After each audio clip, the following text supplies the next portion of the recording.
The peaceful Deception DR. Sarah Chun floated gently in the observation deck of the research vessel New Horizon, her eyes fixed on the strange purple flowers blooming in the zero-gravity garden. The alien plants from Kepler 442b had adapted remarkably well to their artificial environment. She made careful notes on her tablet, documenting how the flowers turned toward the ship's artificial sun. "Beautiful, aren't they?" said Dr. Marcus Webb, joining her at the observation window. "Hard to believe something so peaceful could evolve on a world with 3 suns." Sarah smiled. "That's what I love about xenobiology. Life finds a way to create beauty, no matter how harsh the conditions." She touched the glass, watching the purple petals dance in the controlled breeze. These samples could revolutionize agriculture on Mars colonies. The New Horizon drifted silently through space, its white hull gleaming in the light of distant stars. For 3 months, the research team had been studying plant life from various worlds, always with permission from local species. Humanity's reputation for peaceful cooperation had opened many doors across the galaxy. "Dr. Chun to the bridge, please," came the voice of Captain Reynolds over the intercom. Sarah exchanged glances with Marcus before pushing off toward the corridor. On the bridge, Captain Reynolds stood rigid, staring at the main screen. "Sarah, look at this," he said, his voice tight with worry. The display showed dozens of dark ships approaching their position. The vessels were angular and predatory, with weapon ports clearly visible along their hulls. "Zarkonian Empire ships," whispered Lieutenant Torres from the communications station. 47 vessels, military configuration. Sarah's heart sank. The Zarkonians were known throughout the galaxy as conquerors. Their reptilian race had claimed dozens of star systems through force, but they had never attacked human vessels before. Humanity's peaceful reputation usually kept such encounters diplomatic. "Incoming transmission," Torres announced. The main screen flickered, showing a massive reptilian face. Scales covered the alien's head, and yellow eyes stared coldly at the camera. "I am Commander Zex of the Zarkonian Imperial Fleet," the creature said in perfect English. "You will surrender your vessel and all research data immediately." Captain Reynolds stepped forward. "Commander Zex, I'm Captain Reynolds of the human research vessel New Horizon. We're on a peaceful scientific mission. We have no weapons and pose no threat to your empire." Zex's lipless mouth curved in what might have been a smile. "Your species amuses me, human. For decades, we have watched you retreat from every confrontation. You abandon colonies rather than fight.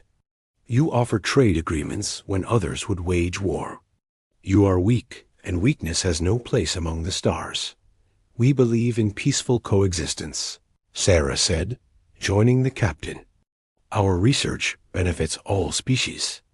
These plant samples could help feed worlds across the galaxy." "Your research ends now," Zex replied. "The Zarkonian Empire has decided that humanity is unfit for space travel. You consume resources that stronger species could use better." Reynolds raised his hands. "Please, Commander, we can negotiate. What does your empire want? Trade goods? Technology? We can reach an agreement that benefits everyone." Zex's yellow eyes narrowed. "You misunderstand, human. This is not a negotiation. This is conquest." He leaned closer to the camera. "Your peaceful nature has made you soft. You have forgotten the universe belongs to the strong." The transmission ended abruptly. On the tactical display, the Zarkonian ships moved into attack formation. Their weapon ports began glowing with deadly energy. "All hands, prepare for emergency evacuation," Reynolds announced over the intercom. But even as he spoke, everyone knew it was hopeless. The New Horizon had no weapons, no shields, and no chance of escape. Sarah ran to her laboratory, her hands shaking as she activated the emergency data probe. Everything they had learned, every discovery, every hope for peaceful cooperation between species, it all went into the probe's memory banks. With tears in her eyes, she launched it toward Earth just as the first Zarkonian missile struck. The New Horizon died quickly. Its hull cracked like an egg, spilling air and dreams into the cold vacuum of space. 200 of humanity's brightest scientists perished in moments, their only crime being the pursuit of knowledge. Commander Zex watched the debris scatter and felt satisfaction. Another weak species learned their place in the galactic order. He had no idea that Sarah's probe was already racing toward Earth, carrying news that would change everything. On Earth, Admiral Jung-Hoon Park sat in his office at Naval Command Headquarters, reviewing routine supply reports. The gray-haired officer had served humanity for 30 years, always hoping his weapons would never be needed. The human fleet existed purely for defense, a deterrent that had never been tested. His aide, Captain Min-Jun Kim, entered with a concerned expression. "Admiral, we've received an emergency transmission from the Kepler sector." Jung-Hoon looked up from his reports. "What kind of emergency?" "Sir, the research vessel New Horizon has been destroyed." "All hands lost." Min-Jun's voice remained steady, but anger flickered in his dark eyes. The attackers were Zarkonian forces. They gave no warning, made no demands for surrender. The Admiral's blood ran cold. He had known Sarah Chun personally. She was his niece's daughter, a brilliant woman who believed in humanity's peaceful mission among the stars. "Show me the recording," he said quietly. They watched in silence as the probe's data played on the main screen.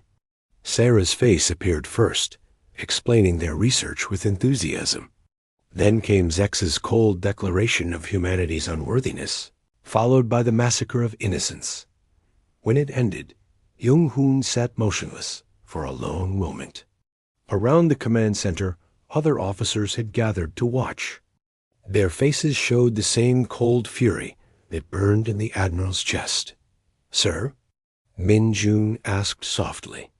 "Your orders?" Jung-Hoon stood slowly, his old joints creaking. He walked to the window overlooking the harbor, where dozens of ships floated peacefully at anchor. To alien observers, they looked like cargo vessels and exploration ships. But Jung-Hoon knew better. Every human vessel was built for war, just in case this day ever came. "Contact the President," he said, his voice carrying the weight of decision. "Tell her the galaxy has chosen war over peace." As alarms began to sound across the base, humanity's long sleep ended. The species that had conquered Earth not through strength, but through intelligence and determination, began to wake up. And when humanity woke up angry, the galaxy would learn why they had chosen to sleep in the first place. The age of peaceful exploration was over. The age of reckoning had begun. Asterisk the awakening. Within 12 hours of receiving Sarah's final transmission, the transformation began. Across human space, vessels that had peacefully carried cargo for decades suddenly revealed their true nature. The peaceful trader, a massive freight hauler, split open like a flower to expose rows of missile launchers. Mining stations in the asteroid belts retracted their drilling equipment and extended. Weapon arrays that had been hidden for years. Captain Min-Jun Kim stood on the bridge of what everyone believed was the cargo vessel Gentle Giant. With the press of a single button, the ship's outer hull panels slid away, revealing the sleek gray armor of the battleship Indomitable. Around him, his crew moved with practiced efficiency, their civilian clothes replaced by naval uniforms that had been waiting in sealed lockers. "All systems online?" "Captain," reported Lieutenant Park, his fingers dancing over weapons controls that had been disguised as cargo management systems. "Fusion reactors at full power, railguns charged, missile tubes loaded." Min-Jun nodded grimly. "Signal the fleet. Operation Sleeping Giant is now active." He paused, thinking of Sarah Chun's final moments. "And remind all commanders, we show mercy to those who surrender, but no quarter for those who choose to fight." The bridge's main screen showed similar transformations happening throughout the Sol system. What had appeared to be a modest defense fleet of 50 vessels now revealed itself as a mighty armada of over 300 warships.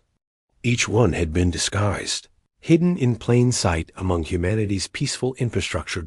At Luna Naval Base, Commander Seo Yeon Lee suited up in the cramped cockpit of her fighter. The Stingray looked like a simple transport pod from the outside, but its hull contained enough firepower to destroy a cruiser. Around her, dozens of similar craft prepared for launch from what aliens believed was a commercial shipping hub. Dragon Squadron, this is Dragon Leader, she spoke into her com. Today we show the galaxy why Earth's children learn to fly among the stars. Remember your training, remember the innocent, and remember that we fight not for conquest, but for justice. Her squadron launched in perfect formation, their drives silent and deadly. Each pilot had trained in secret for years, knowing this day might come. They were the children of a species that had once ruled the skies above Earth, and now they would rule the void between worlds. Meanwhile, in Zarkonian space, General Zircon received the first reports of human fleet movements with amusement. The massive reptilian commander studied the tactical displays in his war room, his scaled lips curving in what his species considered laughter. "Look at this," he said to his staff officers, pointing at a holographic star map. "The humans are moving ships toward their border colonies, probably planning another evacuation." He turned to Commander Vash, his intelligence chief. "How many vessels are we tracking?" "Approximately 60 ships, General," Vash replied, checking his datapad. "All appear to be civilian transports and cargo haulers. No military signatures detected." Zircon's yellow eyes gleamed with satisfaction. "Cowards, just as we expected. Send word to all fleet commanders. Begin the advance. We'll claim every human colony from here to the galactic rim. Their weakness has opened the entire sector for conquest." What General Zircon didn't know was that human intelligence had been watching Zarkonian communications for decades. Every message, every fleet movement, every strategic plan had been quietly intercepted and analyzed. Humanity's peaceful exploration had mapped every star system, every asteroid field, every possible hiding place within 100 light-years of Earth. Admiral Jung-hoon Park stood in the command center deep beneath Seoul, surrounded by displays that showed the true extent of humanity's preparations. Officers who had spent careers pretending to be cargo pilots and mining supervisors now revealed their true ranks and experience. "Status report," Jung-hoon ordered. "First battle group is approaching the Kepler sector," reported Admiral Sarah Kim, Min Jun's sister and commander of the stealth carrier Silent Thunder. Second and third groups are moving to flank Zarkonian positions. Enemy forces show no awareness of our true capabilities. Intelligence confirms Zarkonian fleet movements," added Colonel Chen Wei, Sarah Chun's cousin and head of military intelligence. "They're massing for a major offensive, believing they face weak opposition." Jung-hoon studied the displays with the eye of a strategist who had spent 30 years planning for this moment. "They think they're hunting sheep," he said quietly. "They're about to discover they've cornered wolves." The first engagement came at Proxima Station, a human research outpost that the Zarkonians considered an easy target. Commander Rex led a squadron of 12 attack ships, expecting to find frightened scientists and obsolete security vessels. Instead, he found Lieutenant Commander Torres waiting with 3 ships that registered as simple patrol craft. The Zarkonian commander opened communications with typical arrogance. "Human vessels, you will surrender immediately or be destroyed," Rax announced. "Your species has been judged unworthy of space travel." Torres' response was calm and professional. "Zarkonian vessels, you have attacked our people without provocation. Surrender now, and you will be treated according to galactic law. Continue your aggression and face the consequences." Rax laughed, showing rows of sharp teeth. 3 small ships against 12? Your mathematics are as weak as your species." "You're right," Torres replied. and mathematics are simple. His ships suddenly accelerated to impossible speeds, their hulls shedding disguise plates to reveal sleek destroyers bristling with weapons. 12 divided by 3 equals 4 targets each. The battle lasted exactly 97 seconds. Human ships moved like living things, their pilots showing reflexes and coordination that made Zarkonian crews dizzy. Weapons that violated every known principle of physics tore through enemy shields. When the firing stopped, 11 Zarkonian ships were debris, and one limped away with its crew in shock. The survivors' report reached General Zircon 6 hours later. The reptilian commander read it twice before throwing his datapad against the wall. Impossible. He roared. Humans don't fight like that. They're merchants and scientists. Commander Vash trembled as he delivered more bad news. General, we are receiving similar reports from across the sector. Human cargo ships are deploying fighter squadrons. Their research stations have missile batteries. And Sir ... double quotes. He paused, afraid to continue. What? Zircon demanded. Their military communications are using encryption we cannot break. This suggests they have been preparing for war all along. For the first time in his career, General Zircon felt fear. He had built his reputation conquering peaceful species and weak colonies. But the reports streaming in suggested that humanity was neither peaceful nor weak. They had simply been patient. He activated his personal communicator, calling the one subordinate he trusted above all others. Zex, report to my command ship immediately. We have a situation. But Commander Zex would never report again. He was already dead, though Zircon didn't know it yet. The reptilian officer who had murdered Sarah Chon and her crew was now floating in space, his flagship a cloud of expanding debris. The human ship that had killed him was already moving toward its next target, carrying justice on wings of fire. Across the galaxy, other species watched the early reports with growing amazement. The humans, those peaceful traders and eternal diplomats, were fighting like demons. Their hidden fleet was larger and more advanced than anyone had imagined. Most disturbing of all, they seemed to know exactly where to strike for maximum effect. The galaxy was about to learn a lesson that Earth's predators had learned long ago. The most dangerous enemy is the one who chooses not to fight until they have no other choice. And once that choice is made, they fight with the accumulated fury of every restraint they had placed upon themselves. Humanity had awakened, and their sleep had been filled with dreams of justice. Asterisk. First blood, battle at Titan's Gate, would be remembered for 1,000 years.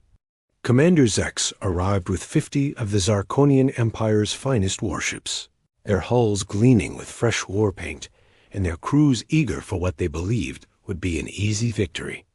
Intelligence reports had identified a small human fleet in the system, perfect targets for a show of force. Captain Min Jun. Kim waited for them with just 12 vessels. Sir, enemy fleet dropping out of hyperspace, reported Lieutenant Park from the tactical station aboard the Indomitable. 50 confirmed hostiles, moving into standard attack formation. Min Jun stood calmly on his bridge, hands clasped behind his back as he studied the tactical display. Around him, his crew worked with quiet efficiency. These were not the panicked movements of desperate civilians. These were the actions of professional warriors who had trained their entire lives for this moment. Signal the fleet, Min Jun ordered. Execute formation hammer and anvil. And remind all ships we fight for Sarah Chun and the 200. Souls lost aboard the New Horizon. Commander Zex's reptilian face filled the main screen as communications opened. Human vessels, I am Commander Zex of the Zarkonian Imperial Fleet. You are outnumbered more than 4 to 1. Surrender now and your deaths will be quick. Min Jun stepped forward, his voice carrying the weight of authority. Commander Zex, you are charged with the murder of 200 innocent researchers. Surrender your fleet and you will receive a fair trial under galactic law. Zex's yellow eyes widened in surprise, then narrowed in rage. You dare make demands of me? Your pathetic species cannot even defend a single research vessel. We could have, Minjun replied quietly. We chose not to. But you have taken that choice from us. He paused, letting the words sink in. You wanted to see human strength, Commander. Today, your wish will be granted. The transmission ended, and both fleets began their deadly dance. What happened next defied everything the galaxy thought it knew about human capabilities. The Indomitable and her sister ships didn't fight like any known species. They moved with predatory grace, their formations flowing like schools of fish or flocks of birds. But these were not prey animals. They were the descendants of creatures that had once ruled Earth's oceans and skies. Commander Xiaoyan Li's destroyer squadron struck first, emerging from the shadow of a small moon like wolves from the forest. Her ship, the Retribution, locked onto 3 Zarkonian cruisers and fired weapons that shouldn't have existed. Beams of coherent energy tore through enemy shields as if they were paper. Rail's guns launched projectiles at significant fractions of light speed, turning armor plating into superheated plasma. Dragon Squadron, engage? Seo Yeon ordered, and her fighters swarmed toward the enemy like angry hornets. Each pilot moved with inhuman precision, their reflexes enhanced by decades of genetic improvement and neural enhancement. They struck and faded, leaving burning Zarkonian ships in their wake. Zex watched in growing horror as his fleet began to disintegrate. Human ships moved in 3 dimensions with impossible coordination. Their weapons were decades ahead of anything in Zarkonian arsenals. Most disturbing of all, their tactics showed no concern for honor or fair fighting. They attacked weak points, used the environment as a weapon, and showed mercy only to those who surrendered immediately. How is this possible?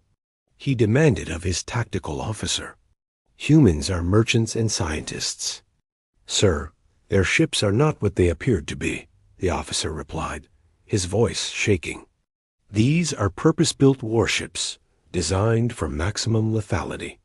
And their pilots... double quotes. He paused, struggling to find words. They fight like machines, sir. No hesitation, no fear, perfect coordination. But it wasn't just the technology that terrified the Zarkonians. It was the humans themselves. They fought with a cold fury that spoke of centuries of controlled violence finally unleashed. Every move was calculated, every shot precisely aimed. They wasted no energy on displays of power or theatrical gestures. They simply killed with frightening efficiency. Commander Vash, leading a squadron of heavy cruisers, tried to retreat when he saw half his ships destroyed in the first few minutes. But human vessels were faster than their specifications suggested. Seo Yin's destroyers ran him down like wolves chasing deer, their weapons tearing his formation apart. Please. Vash broadcast on all frequencies. We surrender. We yield. Surrender accepted, came Seo Yin's crisp reply. Power down your weapons and prepare to be boarded. Any hostile action will result in your immediate destruction. This was another shock for the Zarkonians. Humans showed perfect mercy to those who surrendered, but absolute ruthlessness to those who continued fighting. It was a warrior's code older than civilization, and it terrified enemies who expected either total brutality or naive compassion. Zex, bleeding from a head wound as his bridge burned around him, made a final, desperate choice. Rather than surrender and face human justice, he activated his ship's self-destruct. But even this defiant gesture was denied to him. Human tractor beams caught his flagship and dragged it away from the battle zone, containing the explosion and saving his crew despite their commander's murderous pride. When the battle ended, 47 Zarkonian ships were destroyed or captured. The humans had lost nothing, not a single vessel, not a single life. It was the most one-sided naval engagement in galactic history. The 3 Zarkonian ships that escaped carried news that spread like wildfire across the galaxy. Humans were not the peaceful merchants everyone believed them to be. They were apex predators who had chosen to hide their claws until the moment came to use them. In his command ship deep in Zarkonian space, General Zircon received the survivors' reports with growing dread. The description seemed impossible. Human ships moving like living creatures, weapons that defied physics, tactics that showed centuries of military evolution. Most terrifying of all was the implication. If humans had this level of military capability, why had they hidden it? The answer was simple and chilling. Humans didn't fight because they couldn't. They chose not to because they understood war's true cost. But when forced to fight, they brought to bear all the accumulated wisdom of a species that had once nearly destroyed itself, learning the art of warfare. "Sir," Commander Vash reported, his voice hollow with defeat. "What are your orders?" Zircon stared at the tactical display, watching human fleets spread across the border like drops of blood in water. Each group was small, but the survivors' reports suggested that size meant nothing when facing such technology and training. "Signal all fleet commanders," he said finally. "Full mobilization. Call in every ship, every ally, every favor we are owed." His yellow eyes gleamed with desperate determination. "If we are to face devils, then we will meet them with everything we have." But even as he spoke, Zircon knew the truth that was spreading across the galaxy. Humanity had revealed itself at last, and that revelation was terrifying. They were not conquerors or berserkers. They were something far more dangerous. They were teachers, and the lesson they were about to deliver would echo through the stars for generations to come. The galaxy had wanted to see human strength. Now they would learn the difference between strength and power, between force and justice, between conquest and righteous fury. The lesson would be written in fire across the void, and those who survived would never forget it. Asterisk the storm unleashed thee. News of Titan's Gate spread across the galaxy faster than light itself. In council chambers, trade stations, and military headquarters, representatives of dozens of species gathered around holographic displays, watching the battle footage with growing alarm. The humans, those eternal diplomats who had spent decades avoiding conflict, had just delivered the most devastating military defeat in recorded history. On the Zarkonian homeworld of Zircos Prime, General Zircon stood before the Imperial Council, his scaled hide bearing fresh scars from his own claws, a sign of extreme distress among his people. The council chamber, carved from black volcanic rock, echoed with the hisses and growls of terrified reptilian nobles. "Impossible," screeched Counselor Thex, her yellow eyes wide with disbelief. 50 ships destroyed by 12? Commander Zex was our finest warrior. "Commander Zex is dead," Zircon replied grimly, "along with 10,000 of our best soldiers. The humans didn't just defeat us, they made it look effortless." He activated the holographic display, showing the survivors' combat recordings. "Watch this and tell me we face merchants and scientists." The council fell silent as they watched human ships move through space like living predators. The footage showed weapons that violated known physics, tactics that demonstrated centuries of military evolution, and most terrifying of all, a cold professionalism that spoke of absolute confidence in their abilities. "How is this possible?" whispered Counselor Vrak, the eldest member of the council. "Our intelligence reports showed no major military installations, no large fleets, no warrior culture among the humans." "Because they hid it all," Zircon said, his voice heavy with bitter understanding. Every cargo ship was a disguised warship.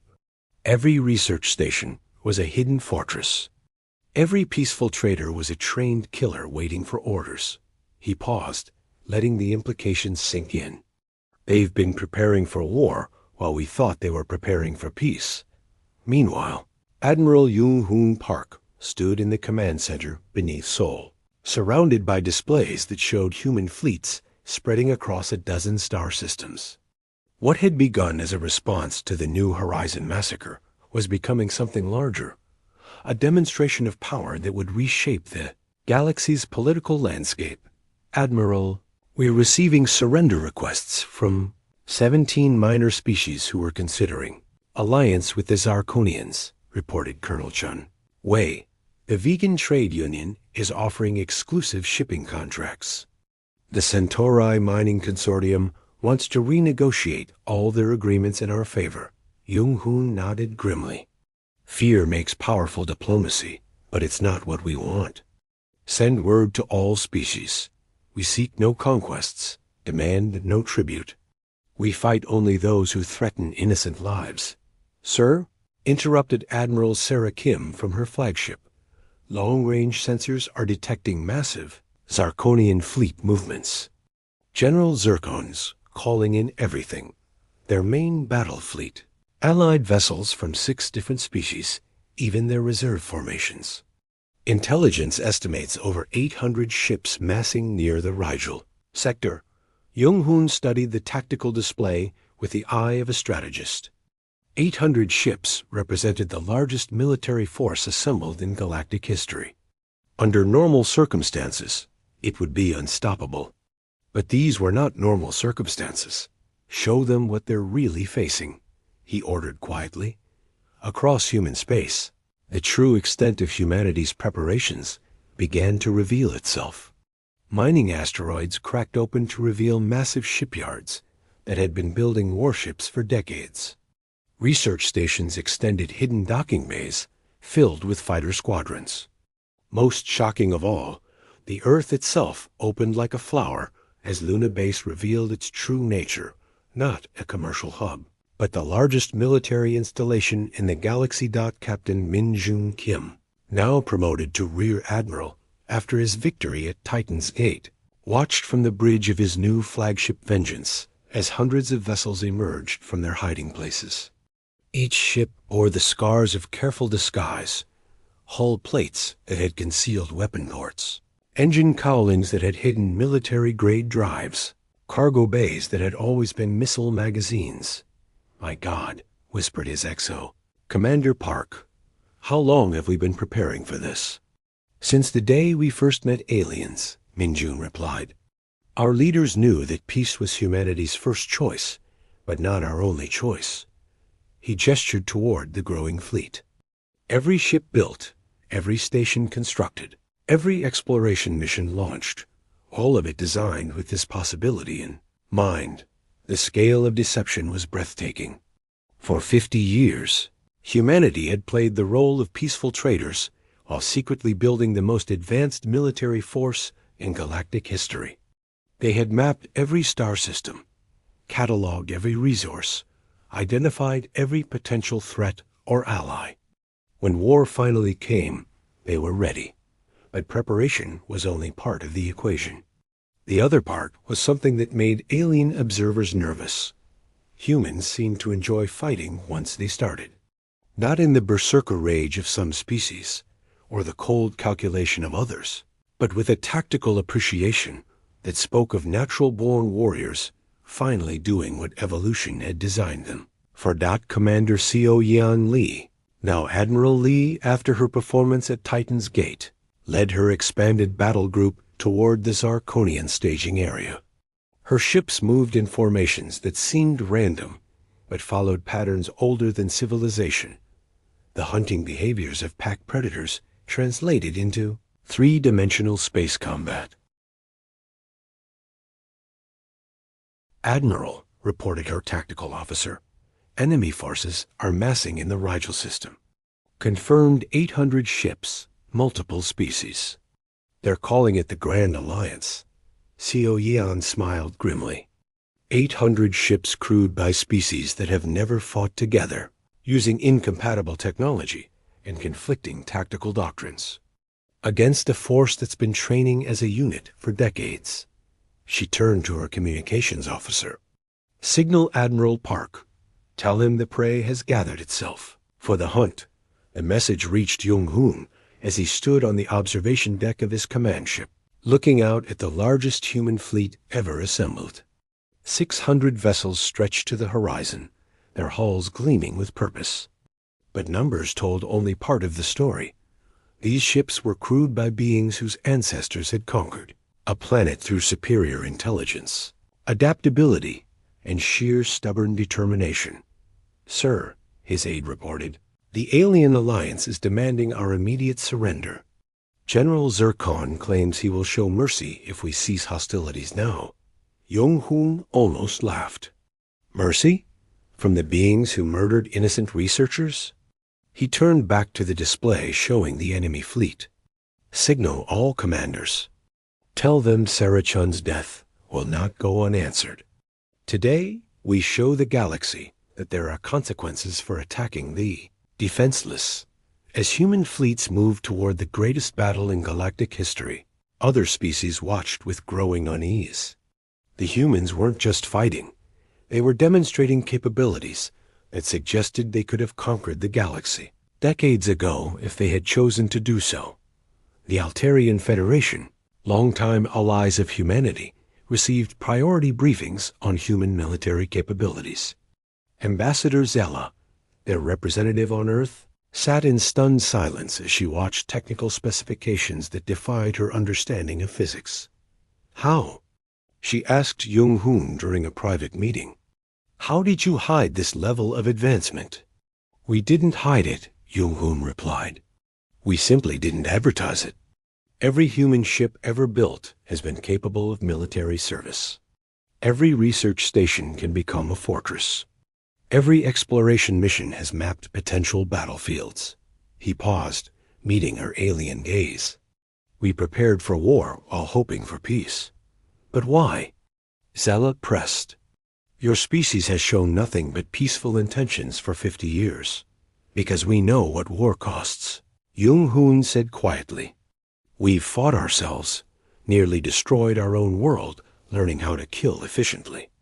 We chose peace because we understand the alternative." His eyes hardened.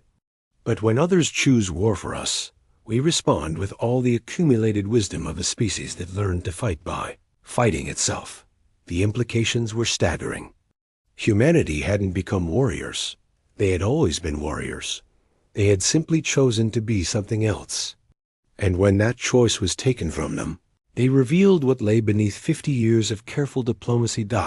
As news of the gathering fleets spread, panic began to set in among species that had dismissed humanity as weak. Trade agreements were hastily renegotiated. Border disputes involving human colonies were settled overnight. The galaxy was learning a lesson that Earth's predators had known for millions of years. The most dangerous enemy is the one you underestimate. In the Rigel system, General Zircon prepared for what he believed would be the final battle. 800 ships from a dozen species, all united in their determination to crush humanity before it could threaten their established order. The greatest military force in galactic history, assembled to destroy what they saw as an upstart species.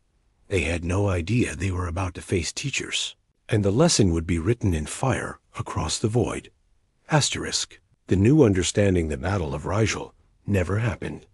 General Zircon's massive armada of 800 ships sat in formation, weapons charged and crews ready for what their commanders promised would be a glorious victory. Representatives from 12 species had contributed vessels to what they called the Grand Alliance: Zarkonians, vegan traders, Altarian militants. Even the usually neutral crystalline collective had sent ships. Then the human fleet arrived. At first, the alien sensors detected only the expected force, perhaps 70 human vessels approaching through hyperspace. Zircon felt a surge of confidence as his tactical displays updated. 800 against 70. Even with their advanced technology, the humans would be overwhelmed by sheer numbers. But as the human ships dropped out of hyperspace, something impossible happened. The 70 ships became 700. Then the 700 became 7,000. The humans had somehow hidden an entire armada in hyperspace. using technology that made alien scientists weep with envy.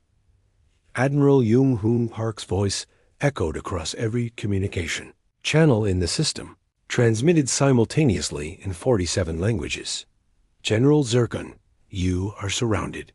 Power down your weapons and prepare to be escorted to neutral space for negotiations. On his flagship's bridge, Zircon stared at displays that couldn't be accurate. Human ships filled every sensor screen, their formations extending beyond the horizon of space.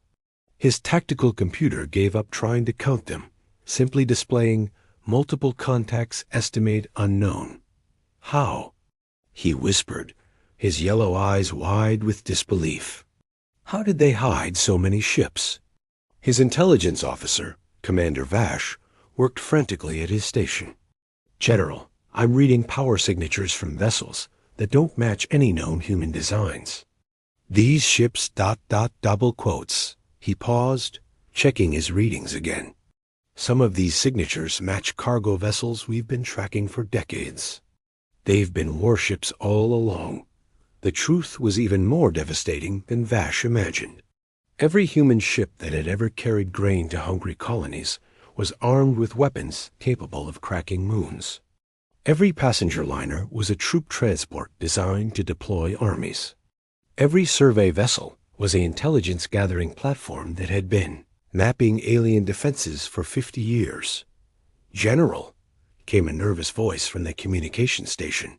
We're receiving surrender requests from our allies. The Vegan Union is withdrawing. The Altarian militants are requesting permission to leave the system. Sir, we're losing half our fleet before the battle even starts. Zircon watched his great alliance crumble as species that had seemed eager for war suddenly remembered urgent business elsewhere. The sight of the true human fleet had accomplished what decades of diplomacy could not. It had shown the galaxy the real cost of opposing Earth's children. Sir, Vash reported quietly. Long-range sensors are detecting additional human fleets in 17 other systems. They're not just here. They're everywhere we have military installations. He looked up from his displays with haunted eyes. General, they know the location of every Zarkonian base, every supply depot, every hidden weapons cache. They've been watching us for years. The realization hit Zircon like a physical blow. While his empire had been planning conquest, the humans had been planning everything. Every trade mission had been reconnaissance. Every diplomatic exchange had been intelligence gathering. Every peaceful gesture had masked the movements of the most sophisticated spy network in galactic history. Admiral Jung Hoon's image appeared on the main screen, his weathered face showing no triumph, only tired determination. General, your homeworld is currently surrounded by the 5th Fleet under Admiral Chun. Your supply lines are cut by the 7th Fleet. Your escape routes are blocked by the 9th Fleet. He paused, letting the words sink in. You have one choice, surrender now or watch your empire burn. This is impossible. Zircon roared. No species could have built such a fleet in secret. Where were our spies? Our intelligence networks? Looking at what we wanted you to see, Jung Hoon replied calmly. Every human world you've observed, every ship you've tracked, every facility you've mapped, all of it was theater.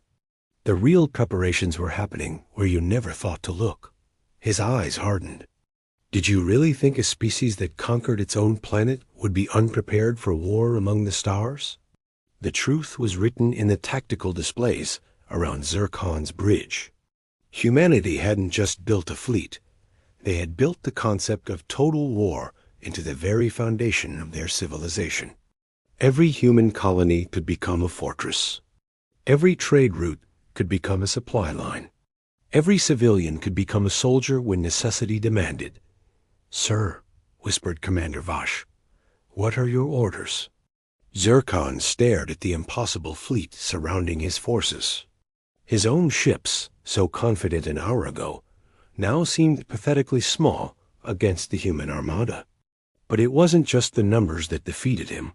It was the realization of how completely his empire had been outmaneuvered, Asterisk.